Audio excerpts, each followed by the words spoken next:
당신 어딨어요? 제발 대화 좀 해요. 새벽 추위가 뼛속까지 스며들던 그 겨울날, 저는 단칸방 구석구석을 뒤지며 울부짖고 있었습니다. 손에 쥔 건 낡은 쪽지 한 장과 10,000원짜리 지폐 하나뿐이었습니다. 큰돈 벌어오겠소. 미안하오. 달랑 12글자.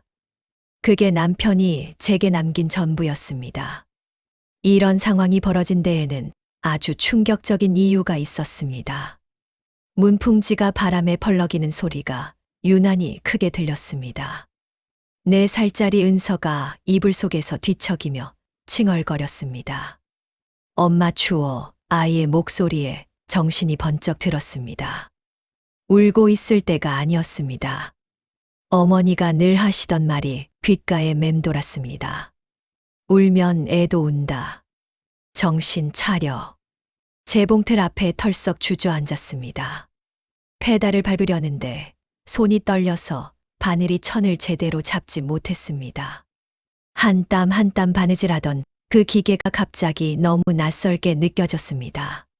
정운이 없는 이 방, 정운이 없는 이 삶이 믿기지 않았습니다. 창밖으로 달동네 골목이 회색빛으로 밝아오고 있었습니다. 슬레이트 지붕 위로 하얗게 김이 피어오르는 걸 보니 아침이 오긴 오나 봅니다. 이웃집 아주머니가 연탄불을 지피는 소리, 어디선가 기침하는 소리, 강아지 짖는 소리. 모든 게 평소와 똑같았습니다. 하지만 저만 멈춰 있었습니다. 며칠이 흘렀습니다. 정운이 일하던 공장을 찾아갔습니다. 현장 반장님은 고개를 저으셨습니다. 한 달 전부터 안 나왔어요. 몸이 안 좋다고 하더니 그 말에 가슴이 철렁했습니다. 몸이 안 좋다고요? 제게는 한마디도 안 하고요? 혹시 어디 아프다는 말 못 들으셨어요? 글쎄요. 기침을 좀 하긴 했는데 뭐 우리 같은 사람들 다 그렇잖아요. 공장 마당에 쌓인 자갈 더미가 눈에 들어왔습니다. 정운이 그 자갈을 삽으로 퍼나르던 모습이 떠올랐습니다.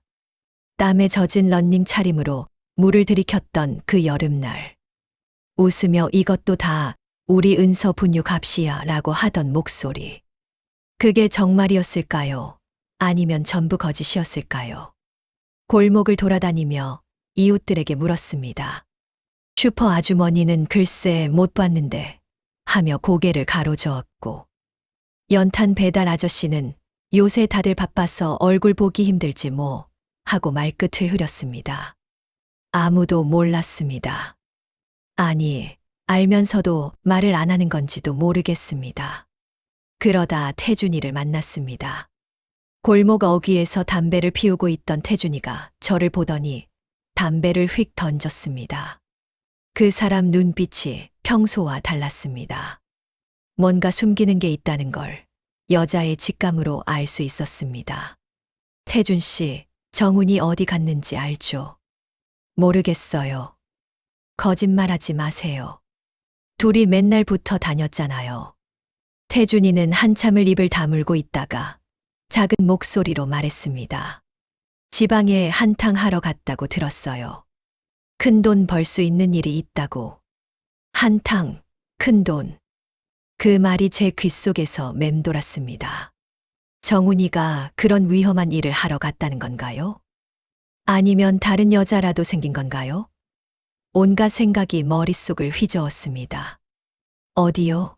어디 지방이요? 그건 저도 잘 모릅니다. 태준이는 더 이상 말을 잇지 못했습니다. 그냥 고개만 숙인 채 서 있었습니다. 저는 그 사람 앞에 선 채로 주먹을 불끈 쥐었습니다.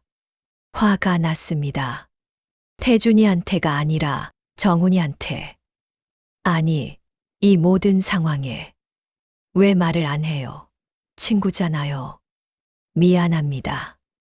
그 말뿐이었습니다. 집으로 돌아오는 길, 골목이 끝없이 길게 느껴졌습니다. 계단을 오르는데 다리가 휘청거렸습니다. 방문을 열자 은서가 이불을 뒤집어 쓴 채 울고 있었습니다. 어머니가 아이를 달래고 계셨습니다. 어디 갔다 이제 오니? 공장이랑 동네 좀 돌아다녔어요. 찾았어. 고개를 저었습니다. 어머니는 한숨을 푹 쉬셨습니다. 울지 마.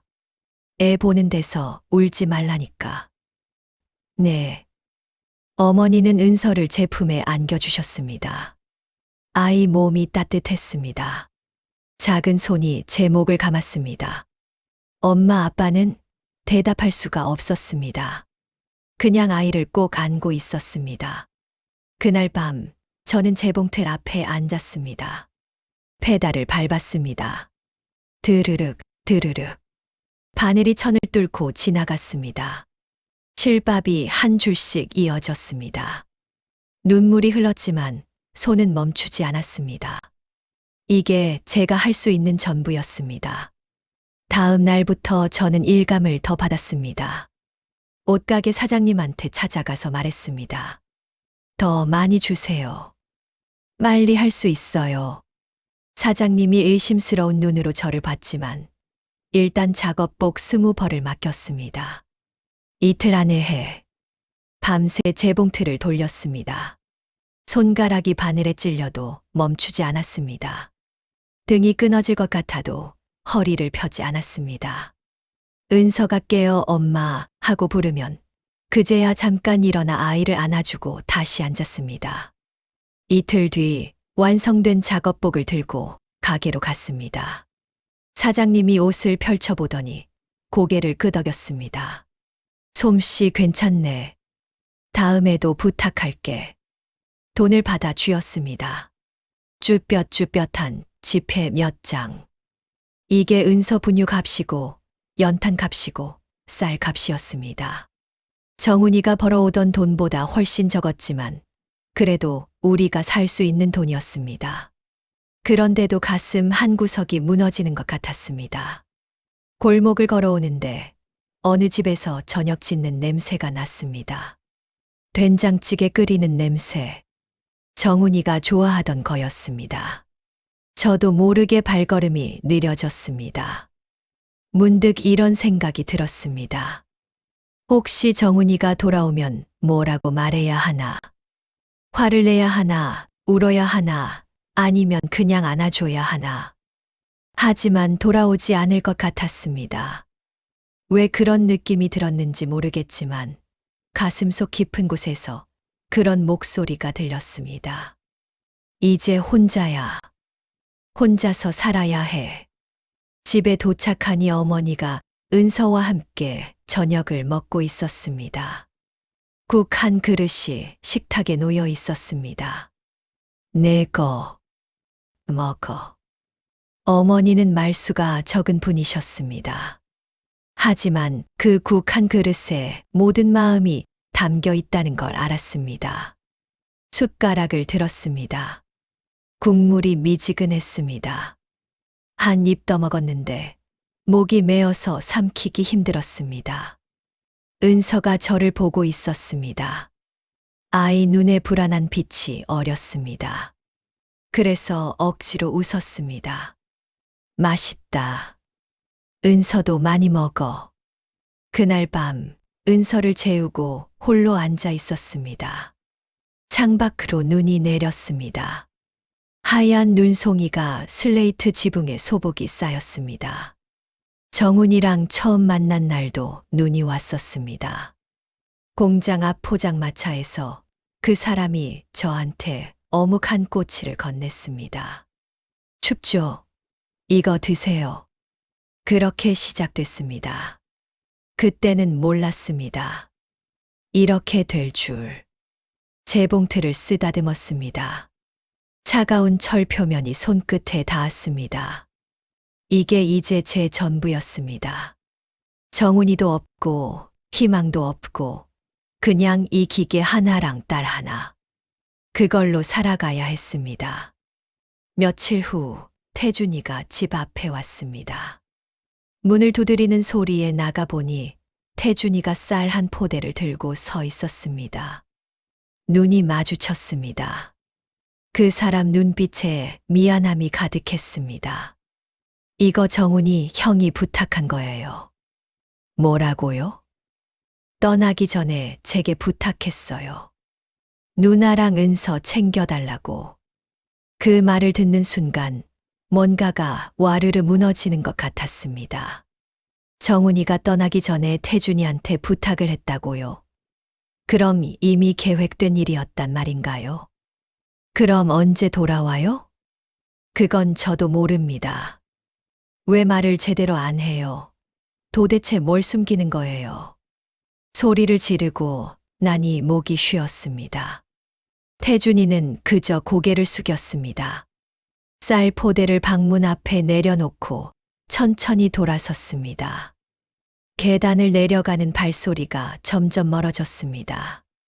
쌀 포대를 들고 방 안으로 들어왔습니다. 묵직한 무게가 팔에 전해졌습니다. 은서가 자고 있는 이불 옆에 쌀을 내려놓고 그 자리에 털썩 주저앉았습니다. 정훈아, 당신 대체 뭐 하는 거예요? 울지 않으려고 했습니다. 하지만 눈물이 저절로 흘렀습니다. 소리 내지 않으려고 입을 꽉 다물었습니다. 어깨가 떨렸습니다. 그날부터 저는 마음을 단단히 먹었습니다. 정훈이를 기다리지 않기로 했습니다. 돌아오든 안 오든 이제 상관없다고 생각했습니다. 제게는 은서가 있고 재봉틀이 있고 이 두 손이 있으니까요. 그걸로 충분했습니다. 일감을 더 받았습니다. 옷가게 2군데, 수선집 1군데. 하루에 15시간씩 재봉틀 앞에 앉아 있었습니다. 손가락 마디마디가 굳어갔습니다. 어깨가 결리고 허리가 아팠습니다. 그래도 멈추지 않았습니다. 은서가 자다가 깨어 울면 안아주고 다시 재웠습니다. 엄마 여기 있어. 걱정 마. 아이 머리를 쓰다듬으며 속삭였습니다.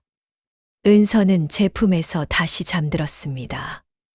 어머니가 가끔 오셨습니다. 반찬을 만들어 오시거나 은서를 봐주셨습니다. 너 이러다 쓰러진다. 어머니는 걱정스러운 얼굴로 말씀하셨습니다. 하지만 저는 괜찮다고 대답했습니다. 정말 괜찮았습니다. 아니, 괜찮아야 했습니다. 겨울이 깊어갔습니다. 눈이 자주 왔습니다. 골목길이 얼어서 미끄러웠습니다. 아침마다 연탄재를 버리러 나가는 길이 험했습니다. 그래도 하루하루 버텼습니다. 어느 날 태준이가 또 왔습니다.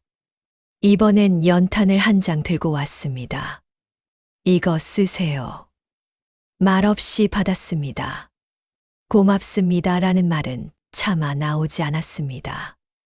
태준이는 그저 고개만 끄덕이고 갔습니다. 그 뒷모습을 보며 생각했습니다. 저 사람도 뭔가 짊어지고 사는구나. 정훈이가 남긴 짐을. 그런데 왜 제대로 말을 안 하는 걸까요? 왜 다들 뭔가를 숨기는 걸까요? 대답은 없었습니다.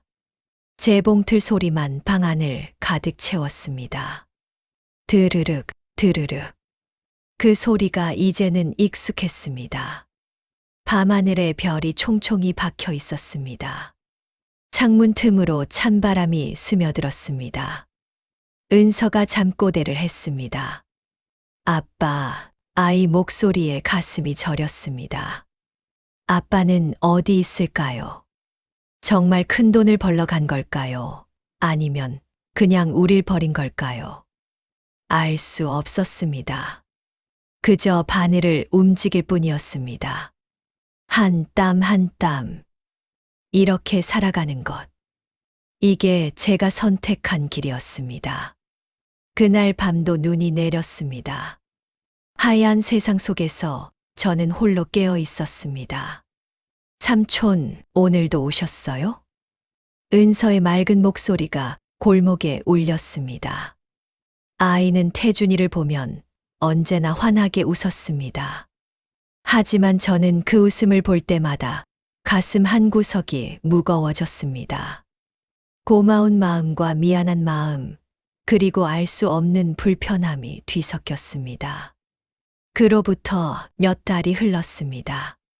겨울이 가고 봄이 왔습니다. 달동네 골목에도 개나리가 피었습니다.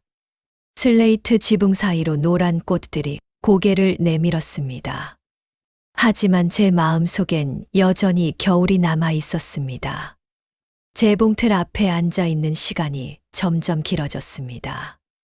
남대문 시장 노점 사장님이 일감을 많이 주셨습니다. 솜씨가 좋아서 말이야. 사람들이 내가 한 옷 찾더라고. 그 말에 힘이 났습니다. 밤을 새워도 피곤한 줄 몰랐습니다. 어느 날 노점 사장님이 제안을 하셨습니다. 여기 와서 직접 손님 받아볼래? 수선도 하고 맞춤도 하고. 망설였습니다. 은서를 두고 나갈 수 없었습니다. 하지만 어머니가 말씀하셨습니다. 내가 볼게. 너 나가서 돈 벌어. 그렇게 해서 저는 시장으로 나가게 됐습니다. 남대문 시장은 사람들로 북적였습니다. 좁은 골목길을 따라 노점들이 빼곡히 들어서 있었습니다. 옷가게, 신발 가게, 그릇 가게. 사람들이 흥정하는 소리, 장사꾼들이 호객하는 소리. 처음엔 그 소란스러움이 낯설었습니다. 하지만 곧 익숙해졌습니다. 아침 일찍 은서를 어머니께 맡기고 시장으로 향했습니다. 재봉틀을 노점 한 구석에 놓고 손님을 기다렸습니다. 처음엔 사람들이 지나쳐 갔습니다. 그래도 포기하지 않았습니다. 바지 단수선, 원피스 기장 조절, 단추 달기. 작은 일부터 시작했습니다. 손님들이 하나둘 늘어났습니다. 여기 사람 솜씨 좋다는 소문이 퍼졌습니다. 옷을 맡기러 오는 사람들이 많아졌습니다. 아침부터 저녁까지 쉴 틈이 없었습니다. 손가락에 물집이 잡혔지만 그게 기뻤습니다. 이렇게 사는 거구나 싶었습니다. 저녁이면 집으로 돌아왔습니다. 골목을 올라오는데 은서가 문 앞에 앉아 기다리고 있었습니다. 엄마, 아이가 달려와 안겼습니다. 작은 몸에서 따뜻한 체온이 전해졌습니다. 하루 종일 쌓였던 피로가 눈 녹듯 사라졌습니다. 오늘 뭐 했어? 할머니랑 공기놀이 했어요. 그리고 삼촌이 왔어요. 삼촌. 응. 쌀이랑 반찬 갖다 주고 갔어요. 가슴이 철렁했습니다. 또 태준이었습니다. 방 안으로 들어가니 식탁 위에 쌀 포대와 반찬 봉지가 놓여 있었습니다. 어머니가 말씀하셨습니다. 태준이가 또 왔더라. 말도 없이 두고 가던데. 저는 아무 말도 하지 못했습니다. 고맙다는 말도 미안하다는 말도 목구멍에 걸렸습니다. 태준이는 그렇게 자주 왔습니다.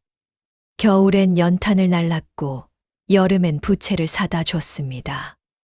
은서 생일엔 작은 케이크를 들고 왔습니다. 말은 적었지만 행동이 많았습니다. 저는 그 모든 게 부담스러우면서도 한편으론 고마웠습니다. 왜 이러세요? 우리가 뭐라고? 형이 부탁했어요. 정훈이가요? 네. 꼭 챙겨달라고 했어요. 그 말을 들을 때마다 정훈이가 떠올랐습니다. 정훈이는 대체 어디서 뭘 하고 있는 걸까요? 정말 큰 돈을 벌고 있는 걸까요? 아니면 이미 다른 삶을 살고 있는 걸까요? 알 수 없었습니다. 세월이 흘러갔습니다. 은서가 초등학교에 들어갔습니다. 교복을 입은 아이를 보니 가슴이 뭉클했습니다. 이렇게 크다니. 정훈이가 봤으면 얼마나 좋아했을까. 그런 생각이 들었습니다. 시장 노점 일도 점점 커졌습니다. 손님이 많아져서 재봉사 한 명을 더 고용했습니다. 젊은 아가씨였는데 손재주가 좋았습니다. 언니, 저 많이 배우고 싶어요. 그 아가씨를 보며 옛날의 제 모습이 떠올랐습니다. 돈이 조금씩 모였습니다. 통장 잔고가 늘어나는 걸 보면서 이상한 기분이 들었습니다. 뿌듯하면서도 허전했습니다. 정훈이 없이도 우리가 이렇게 살 수 있다는 게 신기하면서도 슬펐습니다. 어느 날 태준이가 물었습니다. 누나, 가게 하나 내보는 게 어때요? 가게요? 네. 이제 충분히 할 수 있을 것 같은데요. 그 말에 가슴이 두근거렸습니다. 제 가게, 제 이름으로 된 가게. 상상만 해도 설렜습니다. 하지만 두려움도 있었습니다. 실패하면 어쩌나. 빚을 지게 되면 어쩌나. 돈이 부족하면 제가 도와드릴게요. 아니에요. 혼자 할 수 있어요. 그렇게 대답하긴 했지만 마음 한구석이 흔들렸습니다. 태준이는 왜 이렇게까지 해주는 걸까요? 정말 정훈이 때문일까요? 아니면 다른 이유가 있는 걸까요? 밤마다 고민했습니다. 가게를 낼까 말까. 모아둔 돈으로 보증금을 내고 작은 가게를 얻을 수 있었습니다. 하지만 실패하면 모든 걸 잃을 수도 있었습니다. 은서 학비는 어쩌나. 생활비는 어쩌나. 결국 결정을 내렸습니다. 해보기로 했습니다. 이대로 멈춰 있을 순 없었습니다. 은서한테 떳떳한 엄마가 되고 싶었습니다. 정훈이가 돌아왔을 때 당신 없이도 잘 살았어요 라고 말하고 싶었습니다. 작은 가게를 얻었습니다. 골목 모퉁이 햇빛이 잘 드는 곳이었습니다. 간판을 달았습니다. 순애양장. 제 이름이 붙은 간판을 보니 눈물이 났습니다. 여기까지 오느라 얼마나 힘들었는지, 얼마나 많은 밤을 울었는지. 개업날 태준이가 꽃다발을 들고 왔습니다. 축하해요, 누나. 고마워요. 그 말밖에 할 수 없었습니다. 태준이는 꽃다발을 건네고 가게를 둘러봤습니다. 잘 됐네요. 형도 기뻐할 거예요. 그 말에 가슴이 철렁했습니다. 정훈이. 그 이름이 아직도 이렇게 아프구나. 손님들이 하나둘 들어오기 시작했습니다. 수선도 하고 맞춤 옷도 만들었습니다. 입소문이 나면서 단골 손님이 생겼습니다. 여기 사장님 손재주 정말 좋아요. 라는 말을 들을 때마다 뿌듯했습니다. 은서도 가끔 가게에 왔습니다. 학교 끝나고 오면 구석 의자에 앉아 숙제를 했습니다. 재봉틀 돌아가는 소리를 배경으로 아이는 연필을 움직였습니다. 그 모습이 참 예뻤습니다. 엄마, 저도 나중에 옷 만들 거예요. 그래, 우리 은서 대단하네. 삼촌이 그랬어요. 엄마가 제일 멋있대요. 태준이. 또 그 이름이었습니다. 저녁이면 은서를 데리고 집으로 돌아왔습니다. 계단을 오르는데 태준이가 골목 어귀에 서 있었습니다. 연탄을 몇 장 들고 있었습니다. 집에 떨어졌을 것 같아서요. 아니, 괜찮아요. 제가 살 수 있어요. 그냥 두고 갈게요. 태준이는 말없이 연탄을 문 앞에 쌓아두고 갔습니다. 은서가 고마워요, 삼촌 하고 외쳤습니다. 태준이는 손을 흔들며 골목을 내려갔습니다. 그 뒷모습을 보면서 문득 이런 생각이 들었습니다. 이 사람은 언제까지 이럴까? 언제까지 우릴 지켜볼까? 정훈이가 돌아오지 않는데도 밤이 깊었습니다. 은서를 재우고 홀로 앉아 있었습니다. 통장을 꺼내 들었습니다. 숫자가 조금씩 늘어나는 게 보였습니다. 이제는 우리가 스스로 살아갈 수 있었습니다. 정훈이 없이도. 하지만 가슴 한구석이 텅 빈 것 같았습니다. 무언가가 빠진 채로 사는 느낌. 그게 정훈인지 아니면 다른 무엇인지 알 수 없었습니다. 또 몇 해가 흘렀습니다. 은서가 중학교에 들어갔습니다. 아이는 쑥쑥 자라서 이제 제 어깨까지 왔습니다. 목소리도 조금씩 변하고 있었습니다. 시간은 이렇게 흐르는구나 싶었습니다. 가게도 커졌습니다. 옆 가게까지 얻어서 확장했습니다. 재봉사도 3명으로 늘었습니다. 순회양장이라는 이름이 동네에서 제법 알려졌습니다. 백화점에서 일감의뢰가 들어오기도 했습니다. 그런데 이상하게도 성공할수록 더 외로웠습니다. 밤에 혼자 앉아 장부를 정리하다 보면 옆자리가 너무 비어 있는 것 같았습니다. 정훈이가 있었으면 어땠을까? 함께 이 성공을 나눴으면 어땠을까? 태준이는 여전히 자주 왔습니다. 이제는 연탄 대신 다른 걸 들고 왔습니다. 은서 참고서, 과일 바구니, 가끔은 그냥 빈손으로. 그냥 지나가다가요. 그렇게 말하며 잠깐 앉아 있다 갔습니다.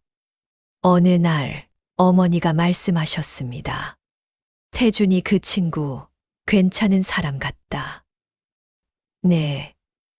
너도 이제 혼자 사는 거 힘들지 않니? 괜찮아요, 엄마. 은서도 크고 있는데. 아빠가 있으면 좋잖니. 그 말이 가슴에 박혔습니다. 아빠. 은서한테 아빠가 필요한 건 알았습니다. 하지만 정훈이가 아닌 다른 사람을 아빠로 받아들일 수 있을까요? 밤마다 고민했습니다. 태준이와 재혼한다는 건 정훈이를 완전히 지운다는 뜻일까요? 아니면 새로운 시작을 받아들인다는 뜻일까요? 답이 나오지 않았습니다. 어느 날 태준이가 물었습니다. 누나, 저 한 가지 물어봐도 될까요? 뭔데요? 혹시 저랑 결혼 생각 없으세요?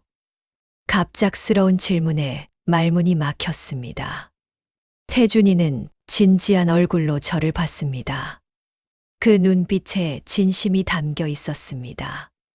저 오래전부터 누나를 좋아했어요. 하지만 형이 있었고 또 형이 부탁했기 때문에 참았어요. 그런데 이제 시간이 너무 흘렀잖아요. 태준 씨. 은서한테도 아빠가 필요하고 누나도 혼자 사는 거 힘들잖아요. 저 평생 누나 곁에 있고 싶어요. 눈물이 났습니다. 미안했습니다. 이 사람한테, 정훈이한테, 그리고 저 자신한테. 어떤 선택을 해도 누군가에게 미안할 것 같았습니다. 시간을 주세요. 네. 천천히 생각하세요. 태준이는 그렇게 말하고 돌아갔습니다. 골목에 그의 발자국 소리만 남았습니다. 며칠 동안 답을 찾지 못했습니다. 어머니와 이야기했습니다. 엄마는 어떻게 생각하세요? 어머니는 한숨을 쉬셨습니다. 내 인생이다. 내가 행복하면 그게 답이야. 은서와도 이야기했습니다. 엄마, 삼촌이 우리 아빠 되면 안 돼요? 아이는 오히려 태연하게 물었습니다. 삼촌 좋아요. 맨날 챙겨주잖아요. 아이가 이렇게 받아들이는데 왜 저만 망설이는 걸까요? 결심했습니다. 태준이를 만났습니다. 저 결혼할게요. 하지만 한 가지 약속해 주세요. 뭐든지요.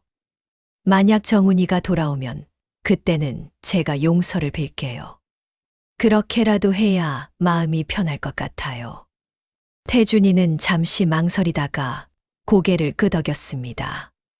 알겠습니다.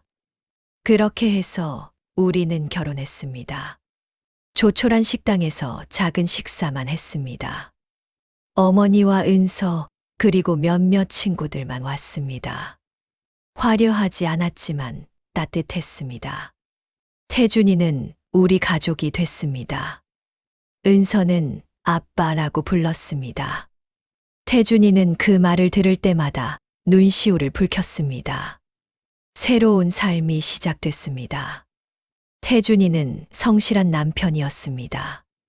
가게 일도 도와주고 은서 공부도 봐줬습니다. 저녁이면 함께 식탁에 앉아 밥을 먹었습니다. 평범하지만 행복했습니다. 하지만 가끔 밤에 혼자 있을 때면 정훈이가 생각났습니다. 미안했습니다. 당신을 기다리지 못해서, 당신을 잊고 살아서. 창밖으로 별이 빛났습니다. 어디선가 바람이 불어왔습니다. 정훈아, 당신은 지금 어디 있나요? 우릴 용서해 줄 수 있나요? 대답은 없었습니다.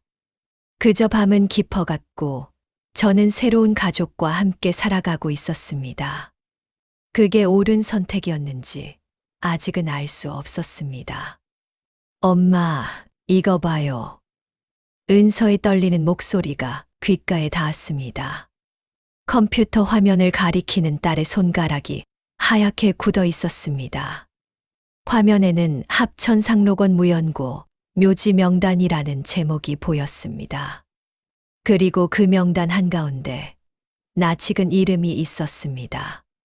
박정훈, 1958년생, 1989년 2월 12일 사망. 심장이 멈추는 것 같았습니다.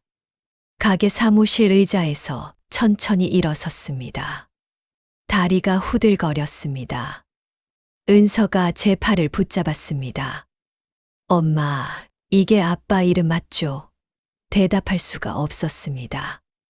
입술이 떨렸습니다. 1989년 2월 12일. 그날을 기억했습니다. 한겨울이었습니다. 은서가 감기에 걸려서 밤새 끙끙거리던 날이었습니다. 저는 아이를 안고 병원을 찾아갔었습니다. 그날 정훈이는 어딘가에서 세상을 떠나고 있었던 걸까요? 안 돼, 이럴 리가 없어. 손으로 얼굴을 감쌌습니다. 눈물이 손가락 사이로 흘러내렸습니다. 30년입니다.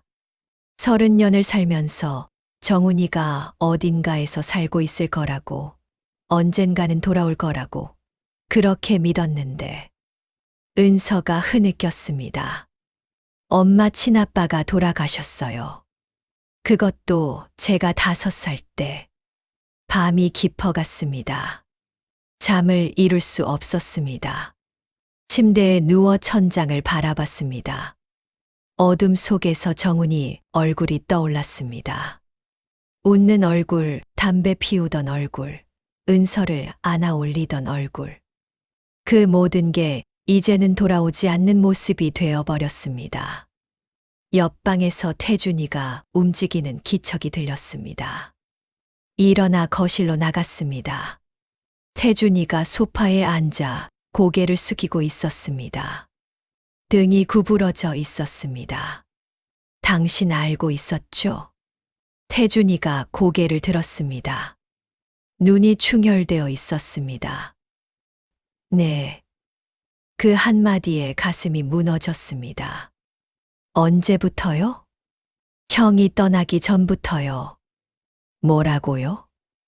목소리가 커졌습니다. 태준이는 두 손으로 얼굴을 감쌌습니다. 어깨가 떨렸습니다. 형이 폐결핵이었어요. 병원에서 시한부 판정을 받았어요. 그때 이미 많이 진행된 상태였고요. 폐결핵. 그 단어가 머릿속에서 울렸습니다. 정훈이가 기침을 자주 했던 게 떠올랐습니다. 피곤해서 그래라고 말하던 모습. 밤에 땀을 흘리며 뒤척이던 모습. 그게 전부 병 때문이었다는 건가요?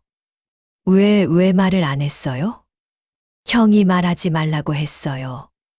누나한테도, 은서한테도. 왜요? 왜 그랬어요? 누나한테 병을 옮길까봐, 은서한테 옮길까봐 형은 그게 너무 무서웠어요. 태준이가 울었습니다. 남자의 눈물이 뺨을 타고 흘렀습니다. 형은 누나를 너무 사랑했어요. 은서도요. 그래서 떠난 거예요. 혼자 죽겠다고. 가족한테 병을 옮기느니 차라리 혼자 떠나겠다고. 주저앉았습니다. 바닥이 차가웠습니다. 눈물이 멈추지 않았습니다. 정훈아, 그래서 떠난 거였어요?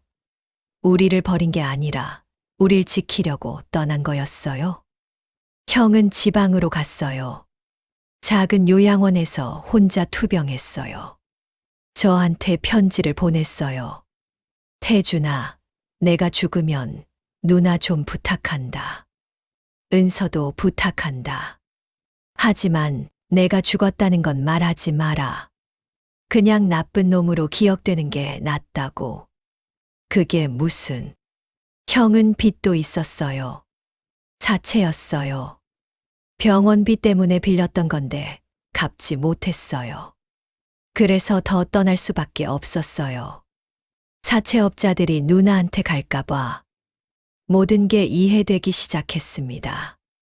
정훈이가 왜 말없이 떠났는지, 왜 연락이 없었는지, 왜 큰돈을 벌러 간다는 거짓말을 했는지, 전부 우리를 지키기 위해서였습니다. 형은 마지막까지 누나 걱정만 했어요. 순애가 잘 살고 있나? 은서는 밥 잘 먹나? 추운데 연탄은 있나? 그것만 물어봤어요. 태준이가 주머니에서 낡은 편지 한 장을 꺼냈습니다. 종이가 누렇게 바랜 편지였습니다. 이건 형이 마지막으로 남긴 편지예요. 누나한테 전하라고 했는데 저는 전하지 못했어요. 용서해 주세요. 손을 뻗어 편지를 받았습니다. 떨리는 손으로 펼쳤습니다. 정훈이의 글씨가 보였습니다. 삐뚤빠뚤하고 약한 필체였습니다. 순애, 미안하오. 이렇게 떠나서 당신과 은서를 남겨두고 가서. 하지만 이게 최선이었소. 내가 당신들 곁에 있으면 병을 옮길 것 같았소. 그게 너무 무서웠소. 차라리 나쁜 놈으로 기억되는 게 낫소. 은서 잘 키워주오. 내 목까지 사랑해주오. 당신을 사랑했소. 끝까지. 편지를 읽고 또 읽었습니다. 눈물이 종이를 적셨습니다. 글자가 번졌습니다. 정훈아, 당신은 왜 이렇게 혼자 아파야 했어요? 왜 우리한테 기댈 생각을 안 했어요? 우리가 당신과 함께 있고 싶었는데. 며칠이 지났습니다. 은서와 이야기했습니다. 엄마, 우리 합천에 가요. 아빠 묘소에. 고개를 끄덕였습니다. 가야 했습니다. 정훈이를 만나러. 태준이가 같이 가겠다고 했습니다. 형한테 저도 사과해야 해요. 평생 숨기고 산 것도, 누나를 사랑한 것도. 셋이서 차를 타고 합천으로 향했습니다. 창밖으로 풍경이 지나갔습니다. 봄이었습니다. 길가에 개나리가 피어 있었습니다. 하늘은 맑았습니다. 하지만 제 마음은 잿빛이었습니다. 은서가 뒷좌석에서 말했습니다. 엄마, 친아빠는 어떤 사람이었어요? 좋은 사람이었어.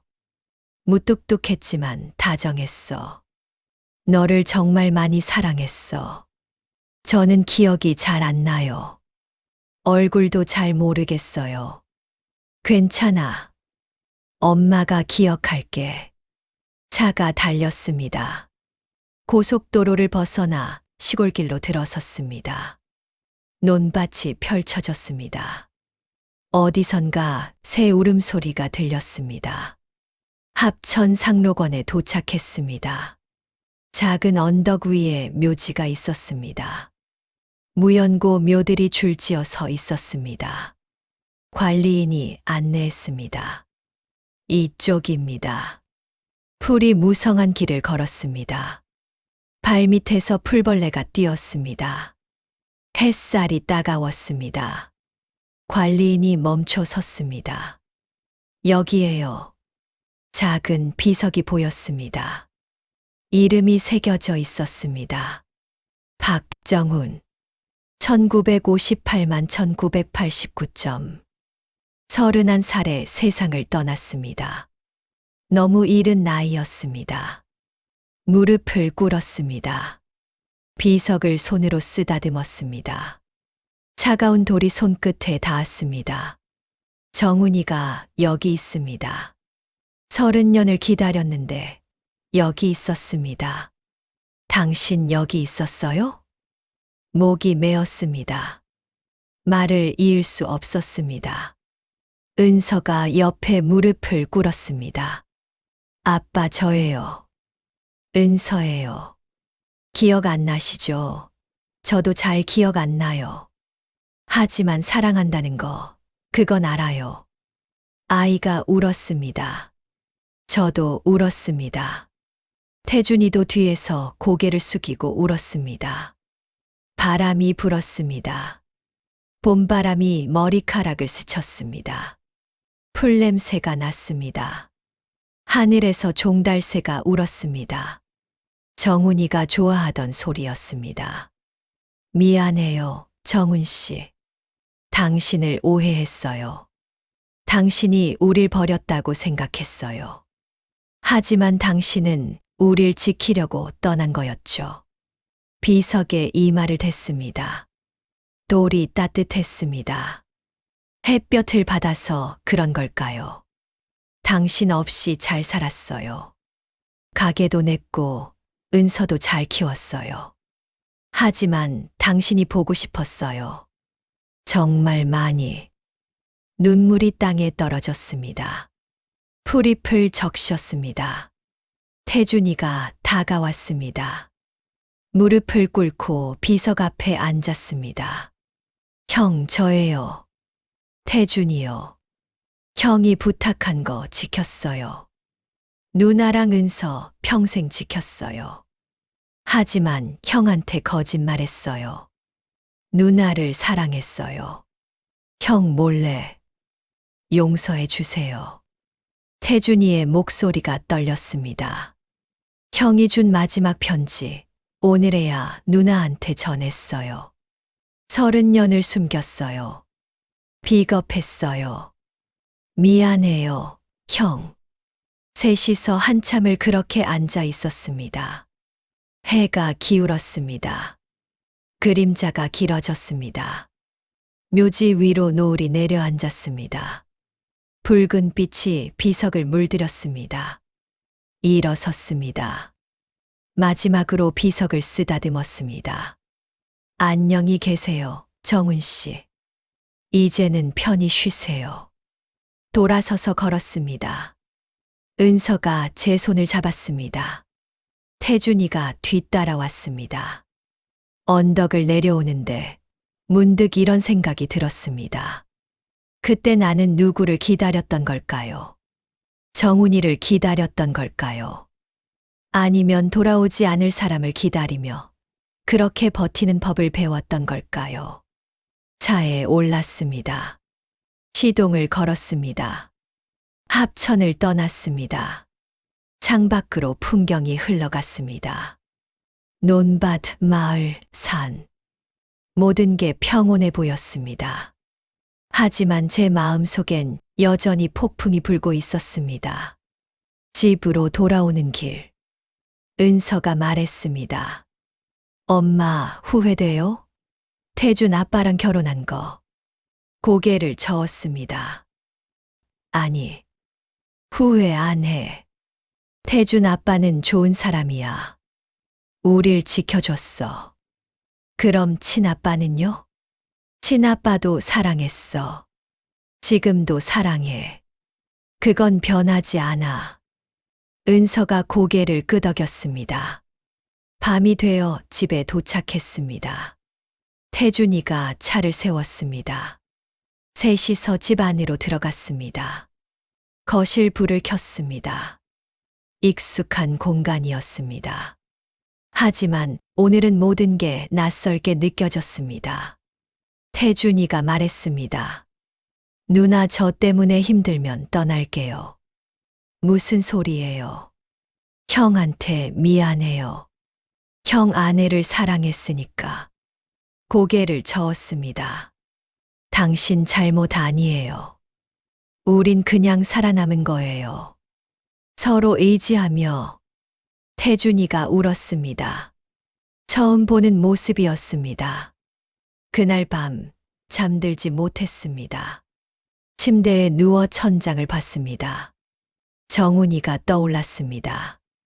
웃는 얼굴, 담배 피우던 모습, 은서를 안아 올리던 팔. 그 모든 게 이제 추억이었습니다. 창밖으로 별이 빛났습니다. 어디선가 바람 소리가 들렸습니다. 정훈아, 당신은 지금 어디 있나요? 하늘 위에서 우릴 보고 있나요? 용서해 주나요? 대답은 없었습니다. 다만 밤은 깊어갔고 저는 여전히 이곳에 살아 있었습니다. 묘지관리소 앞에 멈춰선 두 사람은 한참을 말없이 서 있었습니다. 은서가 먼저 문을 밀고 들어갔고 저는 그 뒤를 따랐습니다. 낡은 책상 너머로 70대쯤 보이는 남자가 안경을 고쳤으며 고개를 들었습니다. 무슨 일이신지요? 은서가 정훈의 이름과 기일을 말했습니다. 관리인은 잠시 기록부를 뒤적이더니 고개를 끄덕였습니다. 아, 그분. 매년 봄에 오시는 분 있으시죠? 심장이 쿵 내려앉는 느낌이었습니다. 은서가 제 팔을 잡았고 저는 가까스로 목소리를 냈습니다. 봄에요? 누가 오는데요? 예, 60대쯤 되신 남자분이요. 벌초도 하시고 술 한 잔 따라 놓고 가시던데. 작년 봄에도 오셨어요. 은서의 손이 더 세게 제 팔을 움켜쥐었습니다.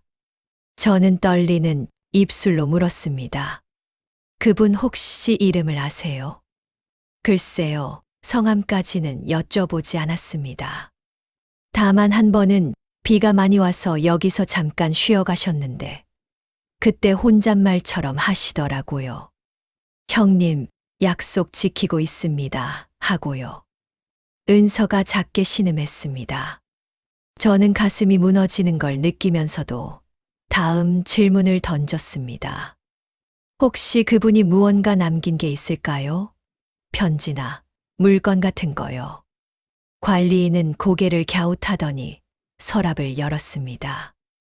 특별히 맡긴 건 없고요. 다만 작년에 오셨을 때 비석 앞에서 뭔가 땅을 파시는 걸 봤어요. 저도 이상하다 싶어서 물어봤더니 돌아가신 분께 드릴 게 있다고 하시더라고요. 규정상 문제는 없으니 그냥 두긴 했습니다만. 은서와 제 눈이 마주쳤습니다. 우리는 다시 묘지로 달려갔습니다. 비석 앞에 무릎을 꿇고 손으로 흙을 조심스럽게 헤쳤습니다. 얼마 지나지 않아 딱딱한 무언가가 손끝에 닿았습니다. 나무 상자였습니다. 작은 보석함만 한 크기에 오칠이 벗겨진 상자. 은서가 떨리는 손으로 뚜껑을 열었습니다. 안에는 통장 한 권, 낡은 지도 한 장, 작은 열쇠 하나, 그리고 T라고만 적힌 쪽지가 들어 있었습니다. 은서가 통장을 집어들었습니다. 표지는 바랬지만 정훈의 이름이 또렷했습니다. 첫 페이지를 펼치자 1989년 3월 15일 1억 5천만 원이 입금된 기록이 보였습니다. 그 아래로는 이자만 붙어 있을 뿐, 단 한 번도 인출된 적이 없었습니다. 엄마, 이게 뭐예요? 저도 알 수 없었습니다. 정훈이 어디서 이런 돈을 가져왔을까요? 그리고 왜 이 통장을 여기 묻어두었을까요? 지도를 펼쳤습니다. 서울 구로동 일대의 오래된 약도였습니다. 공단 자리 근처 은행 하나가 붉은 펜으로 동그라미 쳐져 있었습니다. 열쇠 옆에 적힌 숫자는 금고 번호처럼 보였습니다. 티오, 이게 무슨 뜻이에요? 은서의 목소리가 떨렸습니다. 저는 그 글자를 오래 바라보다가 문득 깨달았습니다. 태준, 정훈이 남긴 표시였습니다. 이 모든 걸 태준에게 전하라는. 우리는 상자를 들고 서울로 돌아왔습니다. 차 안에서 은서는 한마디도 하지 않았고, 저 역시 입을 열 수 없었습니다. 머릿속에는 온통 질문뿐이었습니다. 정훈은 왜 이런 식으로 메시지를 남겼을까요? 왜 직접 말하지 않았을까요? 그리고 태준은 이 모든 걸 알고 있었던 걸까요? 집 앞에 도착했을 때 현관불이 켜져 있었습니다. 태준이 기다리고 있었습니다. 문을 열자 태준이 소파에 앉아 있었습니다. 눈가가 붉었습니다. 제가 상자를 식탁 위에 내려놓자 태준은 천천히 고개를 들었습니다. 찾으셨군요. 목소리가 쉬어 있었습니다. 은서가 먼저 물었습니다. 아빠, 이게 다 뭐예요? 삼촌이 아니, 박정훈이 왜 이런 걸 남긴 거예요? 태준은 한참을 말없이 통장을 바라보다가 입을 열었습니다. 정훈이가 떠나던 날 나한테 편지를 남겼어요. 자기가 죽으면 이 통장을 순애 씨한테 전해달라고. 그런데 조건이 있었죠. 순애 씨가 재혼하기 전까지는 절대 알려주지 말라고. 저는 숨이 막혔습니다. 왜요? 왜 그랬어요? 정훈이는 자기 때문에 순애 씨가 평생 혼자 살까봐 두려워했어요. 자기를 기다리다가 인생을 망칠까봐. 그래서 이 돈을 미끼로 삼으려 했던 거죠. 순애 씨가 다른 사람을 만나 행복하게 사는 걸 확인한 다음에야 이 돈으로 더 나은 삶을 살라고. 은서가 흐느꼈습니다. 그럼 아빠는요? 아빠는 왜 엄마랑 결혼한 거예요? 이 돈 때문이었어요? 태준이 고개를 저었습니다. 아니에요. 나는 정말로 순애 씨를 사랑했어요. 그리고 은서를, 너를 딸처럼 키우고 싶었어요. 정훈이의 부탁 때문만은 아니었어요. 다만 결혼한 뒤에도 이 통장을 꺼내지 못한 건 내가 비겁해서였어요. 이걸 주는 순간 순애 씨가 나를 어떻게 볼지 두려워서. 저는 태준을 바라봤습니다. 30년을 함께 산 남자. 묵묵히 제 곁을 지켜준 남자. 그 남자가 지금 눈물을 흘리고 있었습니다. 미안해요, 순애 씨. 정말 미안해요. 저는 아무 말도 할 수 없었습니다. 분노도 서러움도 감사함도 뒤섞여 가슴이 미어졌습니다. 다음 날 아침 우리는 지도에 표시된 은행으로 갔습니다. 구로동 공단 자리는 이미 재개발이 끝나 새 건물들이 들어서 있었지만 은행 건물은 그대로 남아 있었습니다. 금고실 직원은 열쇠 번호를 확인하고 신분증을 대조한 뒤 안내했습니다. 낡은 금고 문이 열렸습니다. 안에는 봉투 하나가 들어 있었습니다.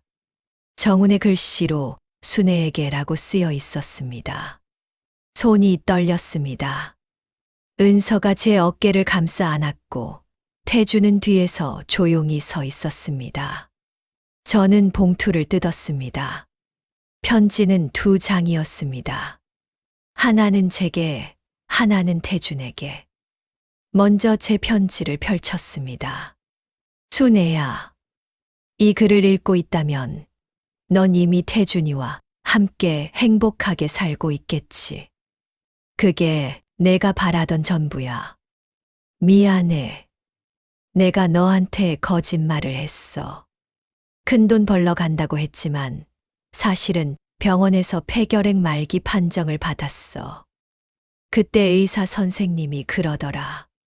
집에 어린아이가 있으면 절대 같이 있으면 안 된다고. 은서한테 옮을 수 있다고. 나는 그 말을 듣는 순간 내 얼굴이 떠올랐어. 은서 얼굴도. 내가 곁에 있으면 너희 둘 다 위험해질 거란 생각에 도망쳐야겠다고 결심했어. 그리고 빚도 있었어. 공사판에서 일하다가 사고가 나서 그 보상금으로 빚을 갚고 나니 이 돈이 남았어. 너한테 주고 싶었지만 내가 이 돈 때문에 나를 기다릴까봐 무서워서 숨겼어. 태준이한테 부탁했어. 내가 새 사람을 만나 웃을 수 있을 때까지 기다려 달라고. 순애야, 넌 정말 강한 사람이야. 나보다 훨씬 강해. 그러니까 이 돈 받고 미안해하지 마. 이건 내가 받아야 할 돈이야. 은서 키우느라 고생한 값이고 태준이랑 새로 시작할 미천이야. 행복해라. 그게 내가 바라는 전부야. 정훈. 편지를 읽는 내내 눈물이 멈추지 않았습니다. 은서도 태준도 함께 울었습니다. 태준 앞으로 온 편지도 있었습니다. 태준이 떨리는 손으로 펼쳤습니다. 태준아, 내 마지막 부탁 들어줘서 고맙다. 순애를 지켜줘서 고맙다.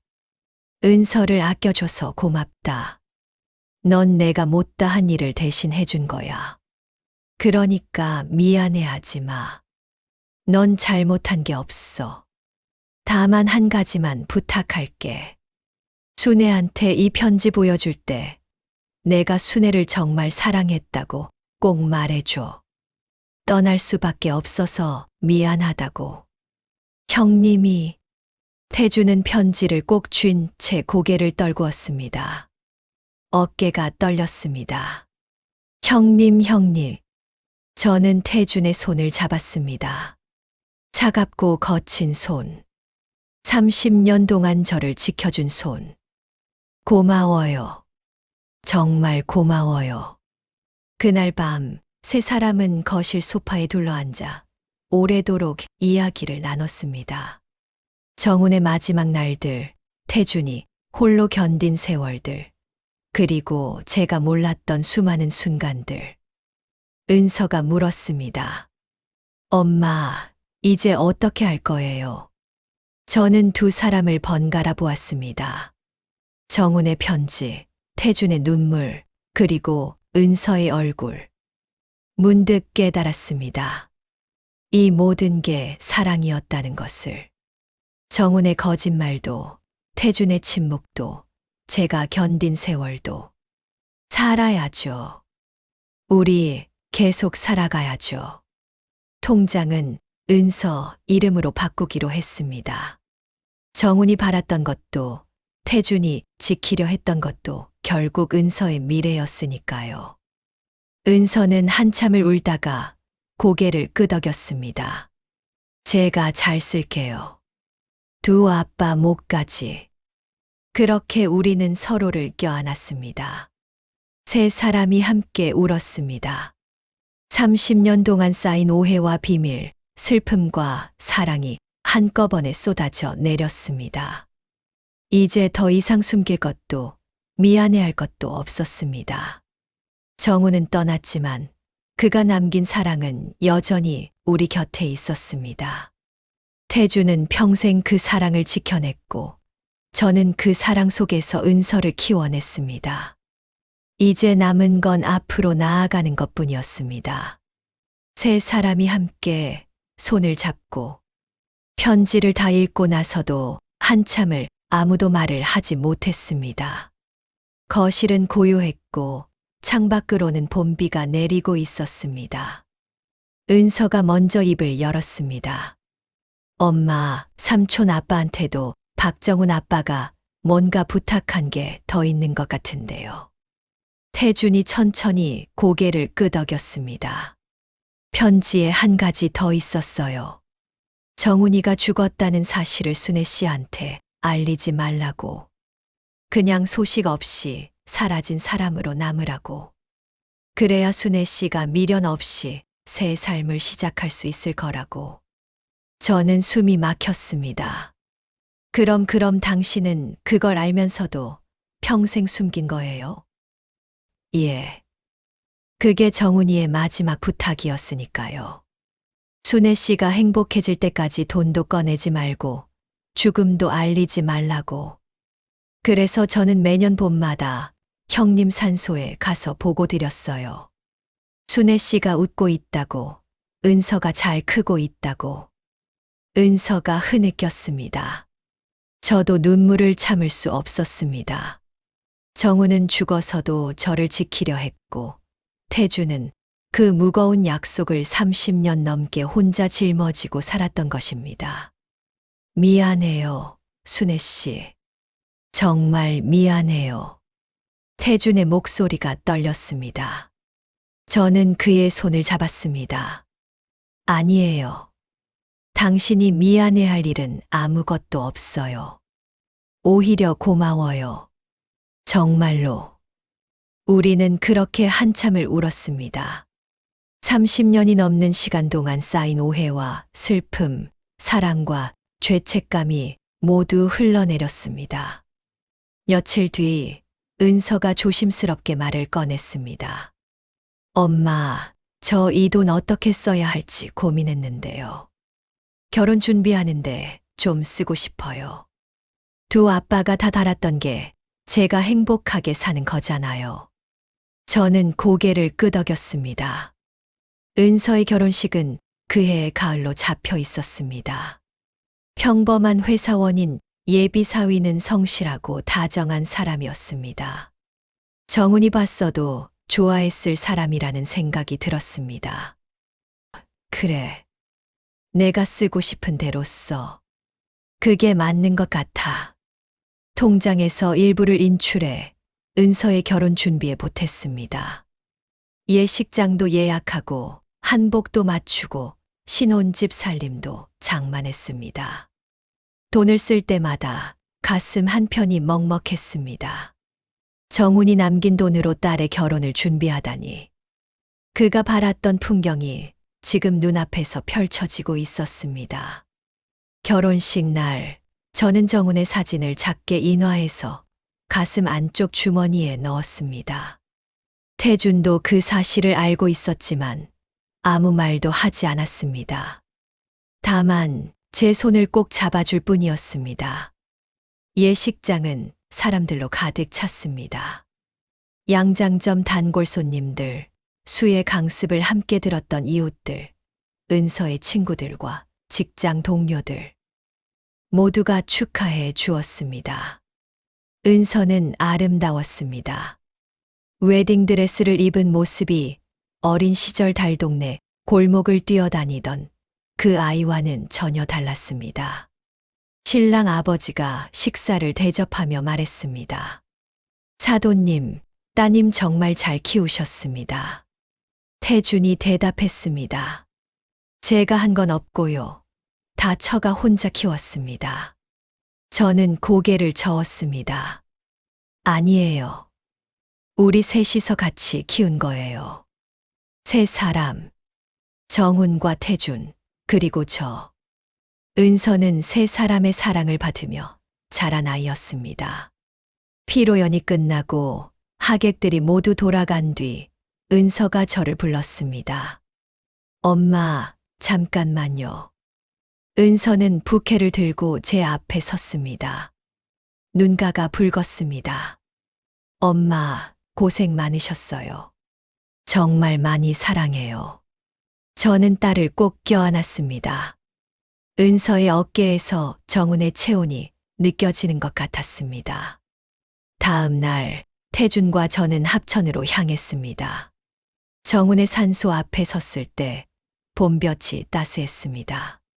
저는 가방에서 만년필 한 자루를 꺼냈습니다. 정운이 결혼 1년 뒤 제 생일 선물로 사준 만년필이었습니다. 30년이 넘도록 서랍 깊숙이 넣어두었던 물건.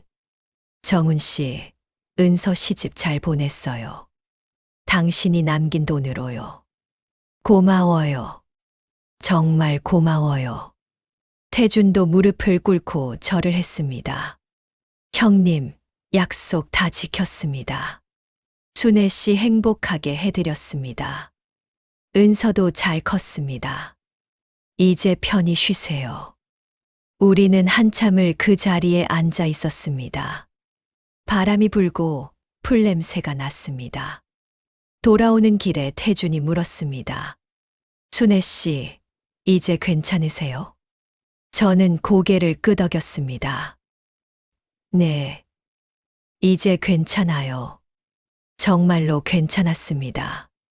오해도 원망도 죄책감도 모두 내려놓을 수 있었습니다. 정우는 저를 사랑했고 태준도 저를 사랑했습니다. 그 두 사람의 사랑 덕분에 저는 여기까지 올 수 있었습니다. 몇 년이 흘렀습니다. 은서는 아들을 낳았습니다. 이름은 정민. 정운의 정자를 따서 지은 이름이었습니다. 은서가 말했습니다. 엄마, 제가 이렇게 행복할 수 있는 건 두 아빠 덕분이잖아요. 그래서 이름에 넣고 싶었어요. 저는 손자를 안고 오래도록 바라봤습니다. 작고 따뜻한 생명. 정운과 태준, 그리고 저의 사랑이 이어져 내려온 결과물. 양장점은 몇 년 전에 정리했습니다. 나이가 들어 더 이상 바늘을 잡기 힘들어졌고 무릎도 아팠습니다. 태준도 은퇴했습니다. 우리는 서울 외곽의 작은 주택을 샀습니다. 마당에는 제가 좋아하는 자수정 빛 수국을 심었습니다. 태준이 농담처럼 말했습니다. 여기 이름 뭐라고 할까요? 자수정원이요.